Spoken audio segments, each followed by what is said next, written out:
काम काम सब कोई कहे, काम न चीने कोय। जेती मन की कल्पना, काम कहावे सोए। काम ही कामना है। सभी लोग काम की बात करते हैं, लेकिन ये जानते नहीं वास्तव में काम क्या है। कबीर साहब फरमाते हैं कि जतु पहारा द्वारा उपदेश देते हैं कि जत या ब्रह्मचर्य का संबंध घर गृहस्थी के त्याग से नहीं है, वासना या कामना के त्याग से है। नारी अथवा काम बाहर नहीं है, हमारे मन के अंदर है। जब तक मन में कामना या वासना की जड़ है, घर बार छोड़ने से कोई फायदा नहीं। त्याग के बावजूद जीव भोगी है। जिसने मन को कामना या वासना से मुक्त कर लिया है, वह चाहे बड़ा गृहस्थ ही क्यों ना हो, वही सच्चा जति ब्रह्मचारी त्यागी या सन्यासी है।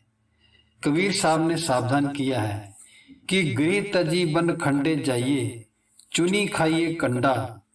अजू विकार न छोड़ी, पापू मन मंदा। कि घर गृहस्थी छोड़ने से क्या होगा। योगी ने घर तो त्याग दिया, वस्त्रों का रंग बदल लिया, कानों में छेद करवा लिए, पर अंदर बैठे जो 5 चंडाल है उनसे नहीं बच सका, क्योंकि उनको तो मन में ने बस में किया नहीं। तो फिर क्या करना चाहिए। संसार में इस तरह से रहना चाहिए जिस तरह से जल में कमल होता है और जल में जल मुर्गी होती है। उसके पंख हमेशा सूखे रहते हैं, वो जब चाहे उड़ सकती है। शहद की मक्खी शहद के किनारे बैठ के शहद को खा लेती है और जब मौका आता है तो उड़ भी जाती है। लेकिन एक मक्खी जो शहद के बीच में बैठ जाती है, वो शहद का आनंद भी नहीं ले पाती, और फिर जब उसने उड़ना होता है तो उसके पंख शहद के अंदर सम जाते हैं और फिर वो उड़ नहीं पाती और वहीं उसको प्राण त्यागने पड़ते हैं। पूर्ण गुरु के बताए हुए उपदेश पर चलने से घर गृहस्थी की सभी जिम्मेवारियां पूरी करते हुए मुक्ति प्राप्त की जा सकती है। जिन्होंने नाम के साथ लिव जोड़ ली है और जिनका ध्यान सदा परमात्मा की तरफ है, वही सच्चे वैरागी, वही सच्चे त्यागी और वही सच्चे सन्यासी है। निज नारी के साथ नेहू, तुम नित बढ़इयो, पर नारी की सेज भूली सपने न जइयो। साधारण तौर पर गृहस्थ की तरह जीवन व्यतीत करते हुए पर नारी और पर पुरुष से परहेज करने का उपदेश दिया है। कबीर साहब ने पहारा का अर्थ सुनार की दुकान है। गुरु साहब यह भावपूर्ण संकेत देना चाहते हैं कि इंद्रियों का संयम परमार्थ की शुरुआत है। कहावत है, पहले 60 चट्टी, दूसरे साल हट्टी और तीसरे साल खट्टी। गुरु साहब उपदेश कर रहे हैं कि जब तक मन का भाव इंद्रियों के भोगों और विषय विकारों की तरफ है, ऐसा समझना चाहिए कि अभी परमार्थ की दुकान शुरू नहीं हुई है। लाभ की तो फिर बात ही दूर है। गुरु साहब कहते हैं कि गुरु के प्याले से नाम रूपी अमृत पीना चाहते हो तो मन और इंद्रियों को विषय विकारों की ओर जाने से रोको। जतु यानी इंद्रियों के संयम द्वारा गुरु साहब का उपदेश ये है कि मन इंद्रियों के दास बनकर ना रहो, इन्हें अपना दास बनाकर रखो। घोड़ा घुड़सवार के लिए होता है, घुड़सवार घोड़े के लिए नहीं होता। हथियार कारीगर के लिए होते हैं, कारीगर हथियारों के लिए नहीं होता है।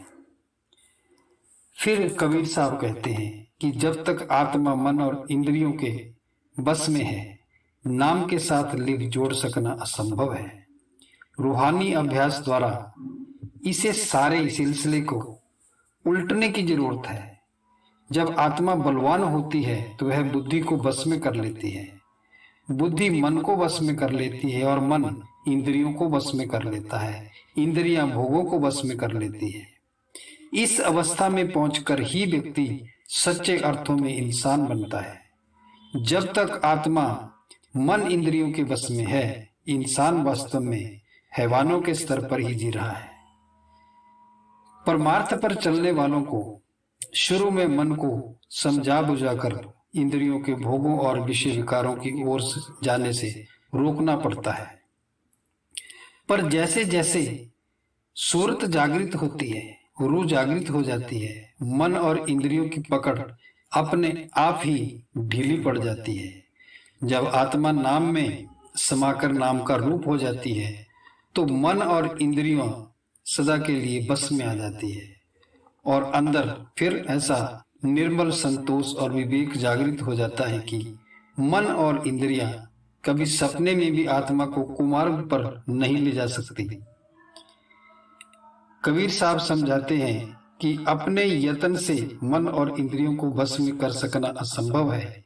ये जब भी वश में आती है केवल सतगुरु के उपदेश के द्वारा और सूरत को अंदर नाम के में लीन करने से बस में होती है।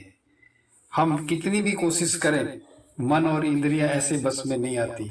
हमें गुरु के उपदेश में जैसे गुरु हमें समझाता है उसको हमने मानना होता है और जब हम उसको मान लेते हैं, गुरु के को अपने आप को समर्पण कर देते हैं, गुरु के वचनों को जब हम कमाने लग जाते हैं और जब हमें पूर्ण विश्वास हो जाता है कि ये गुरु हमारे लिए है और हमारे भले के लिए हमें परमार्थ के मार्ग पर आगे लेकर जाएगा, तो फिर हमारा मन अपने आप ही वश में हो जाता है और फिर सारी कामनाओं से मुक्त होकर हम पूर्णतः मुक्ति को प्राप्त कर जाते हैं।